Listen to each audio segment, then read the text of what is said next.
आज जो ये रिसर्च आप समझने जा रहे हैं वो आज तक टीम लाइफस्टाइल पर हमने जितने भी टॉपिक्स कवर करे हैं, 5G, vaccines, genetically modified food, GM mosquitoes, toothpaste, codex alimentarius, etcetera etcetera, ये सारे टॉपिक्स एक तरफ है और ये आज की जो रिसर्च है वो एक तरफ है। ये समझने के बाद और कुछ समझने के लिए बचेगा ही नहीं। 15 फरवरी 2022 नेचर जर्नल में एक बेहद ही ज़रूरी और शॉकिंग रिसर्च पब्लिश हुई है जो आप लोगों तक पहुंचने ही नहीं दी गई है। रिसर्च में सामने आया है कि जितने भी मास्क हैं लगभग हर किसी में होता है टाइटेनियम डाइऑक्साइड, और टाइटेनियम डाइऑक्साइड के ऊपर पूरे वर्ल्ड में ऑलरेडी कंसेंसस स्थापित हुआ पड़ा है कि ये पॉसिबल कार्सिनोजेन है। WHO की ऑर्गेनाइजेशन IARC इसको 2B कार्सिनोजेन डिक्लेयर कर चुकी है। यूरोपियन यूनियन इसे अगस्त 2022 से कंप्लीटली बैन कर चुका है। लेकिन इससे भी अजीब बात कि आखिर मिस्ट्री क्या है, क्यों ये बात सरकार और टीवी मीडिया आप सबसे छुपा रही है। ये मिस्टीरियस रीजन हमारी खुद समझ नहीं आ पा रहा है। ये सरकार, एलीट्स और टीवी मीडिया कौन से सपनों की दुनिया में खोए हुए हैं? क्यों ये चीजें आप सबको नहीं बताई जाती? आपको इस रहस्य का पता हो तो आप ही हमें बताओ। पहले पूरी रिसर्च समझते हैं बेहद ही सिंपल लैंग्वेज में। नेचर जर्नल जो one of the most prestigious और बिगेस्ट जर्नल है, यहाँ कोई भी रिसर्च पब्लिश तभी होती है जब उसको पीयर रिव्यू किया जाता है। काफ़ी मेहनत लगती है यहाँ पब्लिकेशन के लिए। जो ये रिसर्च है इसका टाइटल आप हमारे साथ पढ़िए। Titanium dioxide particles frequently present in face mask intended for general use require regulatory control. यानी टाइटेनियम डाइऑक्साइड के पार्टिकल्स आपके फेस मास्क में जो जनरल पब्लिक पहनती है उसमें फ्रीक्वेंटली प्रेजेंट होते हैं, यानी अधिकतर मास्क में मौजूद होता है ये टाइटेनियम डाइऑक्साइड। और इस वजह से रिसर्च पेपर का निष्कर्ष निकला है कि रेगुलेटरी कंट्रोल की जरूरत है। अब नेक्स्ट पॉइंट, आप इस पॉइजन के बारे में समझें ताकि आप अपने बच्चों को और अपने माँ बाप को हर हाल में इन सबसे बचा सके। WHO की ही organisation international agency for research on cancer IARC ये डिक्लेयर कर चुकी है कि ये टाइटेनियम डाइऑक्साइड एक 2B कार्सिनोजेन है, यानी पॉसिबल कार्सिनोजेन टू ह्यूमंस। आप गूगल पर टाइप करें IARC ग्रुप 2B और विकिपीडिया का पेज ओपन करें। अभी आपके सामने लिस्ट ओपन हो चुकी है। किस चीज़ की लिस्ट ओपन हुई है? WHO की एजेंसी IARC के हिसाब से जिन जिन चीज़ों से आपको कैंसर होना पॉसिबल है, यानी पॉसिबल कार्सिनोजेंस की लिस्ट। अब यहाँ पर आप जाए T पर और ये देखें टाइटेनियम डाइऑक्साइड। ठीक, आप भी अपने दोस्तों को ये सब ओपन करके दिखाइएगा तभी उनको समझ आएगा। और आप भी इस सारी लिस्ट पर एक बार निगाह ज़रूर मार लें। इसमें बहुत सारे एजेंट्स आपके खाने में मौजूद है। अब नेक्स्ट आप ये खेल समझें। पॉसिबल कार्सिनोजेन का मीनिंग होता है कि एविडेंस तो है कि कैंसर होता है इन एजेंट से। जानवरों पर टेस्टिंग हुई है तो सामने आया है कि हाँ कैंसर तो होता है, लेकिन अभी एविडेंस लिमिटेड है। अभी हमें और एविडेंस कलेक्ट करना है, तब तक हम इंसानों को ये यूज़ करने देते हैं। समझ रहे हैं ना आप? जब तक और एविडेंस नहीं आ जाते तब तक हम इंसानों को यूज़ करने देते हैं। इतनी गहरी कौन सी नींद है जिसमें सब सो रहे हैं? ऐसा कौन सा सपना देख रहे हैं ये सब? आपको पता है तो आप हमें भी बताओ। मुंह के आगे सब कुछ पड़ा है, इससे ज्यादा ओपन और क्या होगा? कोई नहीं। अब नेक्स्ट आप ये शॉकिंग चीज समझे। अब ये इतना डेडली क्यों है और ये यूरोपियन यूनियन ने एज अ फूड एडिटिव जनवरी 2022 में ऑर्डर पास कर दिया है कि इसे कंप्लीटली विड्रॉ कर लिया जाए। किसी भी प्रोडक्ट में नहीं डलना चाहिए ये टाइटेनियम डाइऑक्साइड। और दुनिया की हर बड़ी संस्था जैसे कि IARC जो कि WHO की ही ऑर्गेनाइजेशन है, वो कह चुकी है कि ये प्रोबेबल कार्सिनोजेन है फॉर ह्यूमंस, और जानवरों में तो होता ही है कैंसर। दूसरी NIOSH वो कह चुकी है कि अगर टाइटेनियम डाइऑक्साइड अल्ट्राफाइन साइज का है तो आपको कैंसर और ट्यूमर दोनों हो सकते हैं, और अगर अल्ट्राफाइन नहीं है, सिर्फ फाइन साइज का है, तो आपको कैंसर शायद ना हो लेकिन ट्यूमर हो सकता है। और ये तीनों डॉक्यूमेंट्स हमने एज यूजुअल आपको डिस्क्रिप्शन बॉक्स में दे ही रखे हैं और आप उन्हें 100% पढ़िएगा। नेचर जर्नल वाली रिसर्च में 12 टाइप के फेस मास्क इंक्लूड किए गए।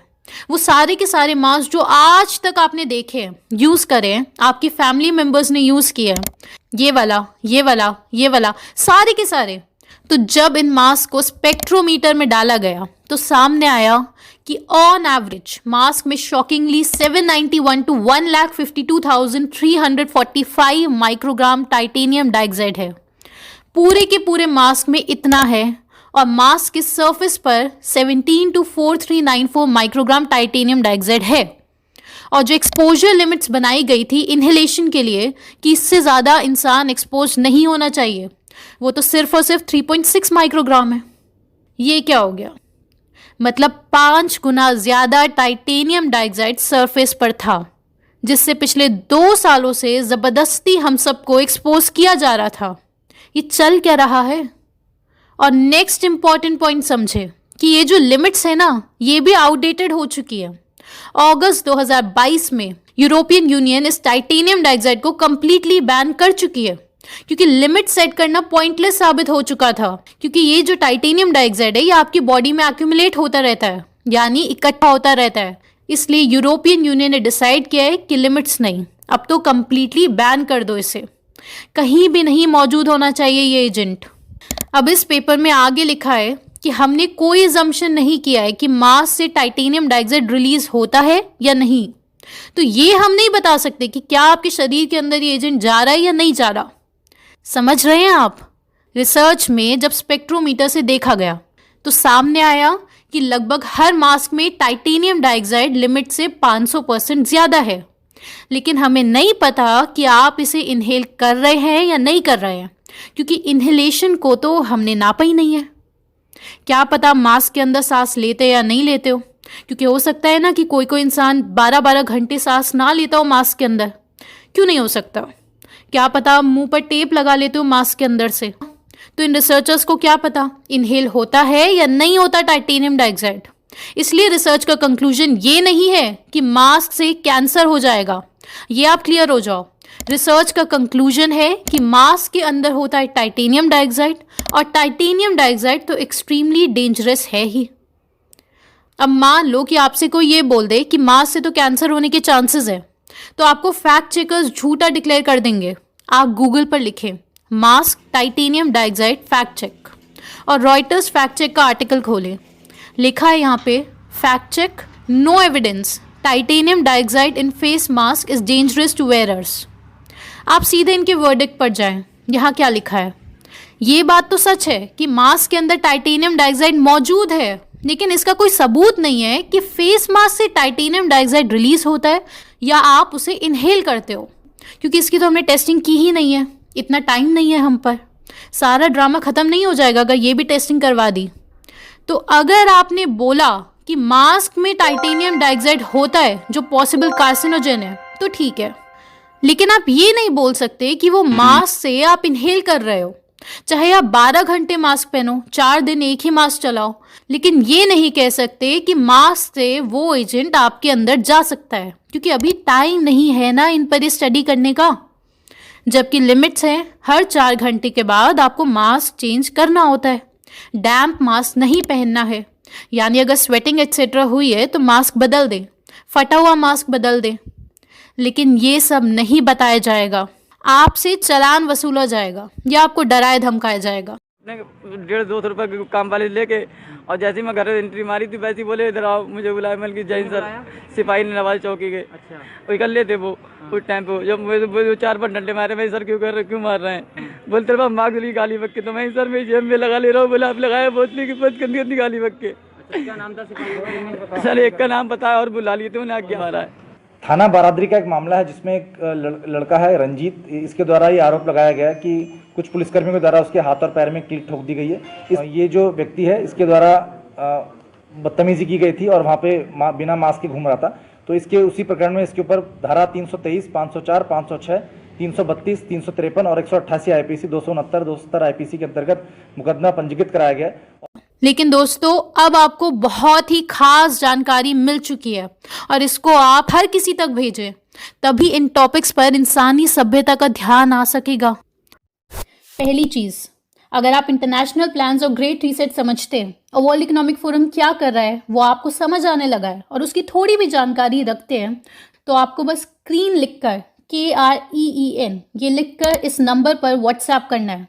जिसके बाद आप शॉर्टलिस्ट हो जाते हो और आपको टीम लाइफस्टाइल की लाइव ट्रेनिंग अटेंड करने के लिए फॉर्म दिया जाता है, जिसमें आपको बेहद ज़रूरी रिसर्च समझाई जाती है और जो इसका सोल्यूशन है IMPH, उसका पार्ट 1 आपको समझाया जाता है। दूसरी ज़रूरी बात, बहुत सारे लोग पिछले 1.5 साल से हर महीने रेगुलर वेबिनार्स अटेंड कर रहे हैं, जिससे एक बड़ा ग्रुप बन चुका है आज, जिनके बहुत स्ट्रॉन्ग बेसिक्स हो चुके हैं और बहुत डीप नॉलेज हो चुकी है इन सारे एजेंडास की कि वर्ल्ड एलीट्स ह्यूमन सिविलाइजेशन को किस दिशा में ले जा रहे हैं। वर्ल्ड इकोनॉमिक फोरम जिस स्पीड से फैल रहा है, हमें भी उतनी ही स्पीड से IMPH सोल्यूशन की तरफ बढ़ना है। आप जल्द ही ट्रेनिंग अटेंड करें और सोल्यूशन का हिस्सा बने, और आप लॉन्ग टर्म ट्रेनिंग अटेंड करें, क्योंकि तभी वो सोल्यूशन प्रैक्टिकल है। तो नेक्स्ट वीडियो में जल्द मिलते हैं, और तब तक आप ये वीडियो ज़रूर देखें ताकि आप और गहराई से सारा गेम प्लान समझ सकें।